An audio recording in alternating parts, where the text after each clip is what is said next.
Lewis Art for the Ring magazine. Delighted to be joined with Ben Shalom here. I promise I'm not following you. Two times in 2 days.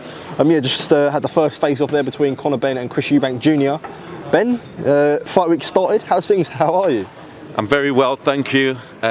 Look, it's amazing to be here. Sunday was obviously big, but this is like the scale of it, the numbers of media. You can't really talk it up more. It's so big, and it's outside that boxing community when I really feel it. It's when I'm talking to people that aren't interested in boxing, when I'm walking down the street, when I'm talking to other sports, when I'm talking to family, friends. That's when you see the scale of this fight. Everything to me seems big because I'm in boxing, and that's all I know, and that's all I see. So I always think it's big, but the real scale of it comes outside of the boxing world. It's sort of taken a life of its own. I guess for yourself, obviously, Eubank Ben, which is massive, but for yourself to be involved, you've done big fights before, Brooke Khan, for example, and this is like a massive fight, probably one of the biggest in your career. Is it ever a point where it's a pinch yourself moment for yourself? Look, we've definitely grown very quickly, but it's been 7 or 8 years of me being a promoter now, and pinch myself. It's hard to. You don't really get too much time to think about it. We've constantly got so much work on and so many issues to solve and things like that. But obviously stepping away from it, and I think my family see it when they see the fights that we used to put on and the arenas and bowlers centre in Manchester where we started, and Altrincham Ice Rink and whatever. This is obviously amazing for me, amazing for a lot of the staff that have been with me since the start.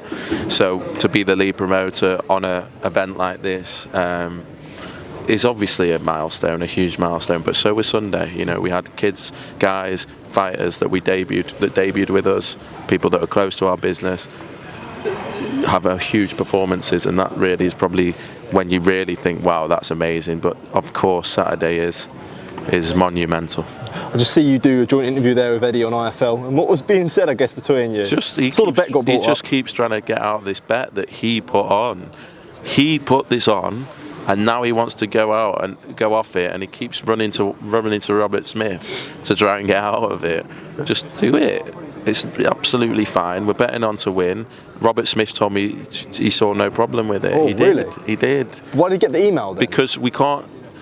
It's a bonus and it's a win, and it's on you're backing your fighters. It's us v them. We're both getting paid out the event. You can easily have an extra $1 million for the winner and less for the loser.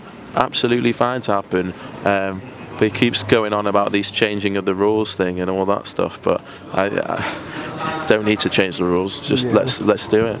On the topic of money, obviously news come out last week of Eubank Jr. donating the 50 grand. Hearn sort of dismisses as a bit of a publicity stunt and sort of criticising him for going public on it.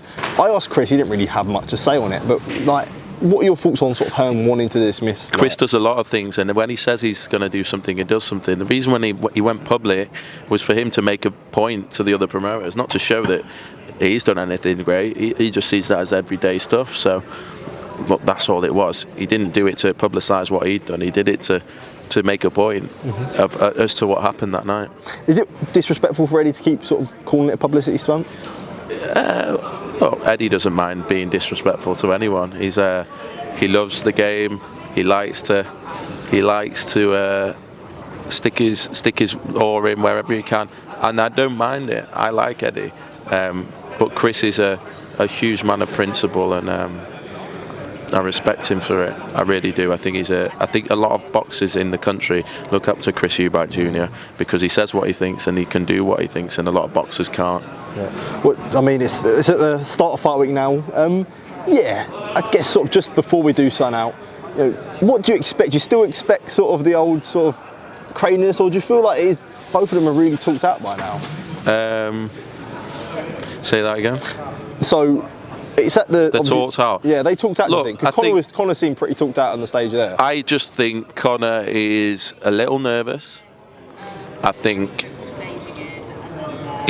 this for him is a lot bigger than it is for Chris. Chris has headlined pay-per-view shows before, headlined big arenas before, come in the underdog, come in the enemy, come in the favourite, all sorts of experiences. So for Chris, this is absolutely normal. Every fight that Chris Eubank Jr has had in the past few years has been near enough pay-per-view fights, big headline events at the very least. And so this is new for Conor, and it's going to be hard for him to cope with it because the pressure is huge. Yeah, interesting stuff. Ben, good to sort of kick off fight week. Good to see you again this today. Good to see you, mate. brother. Thank you. Cheers.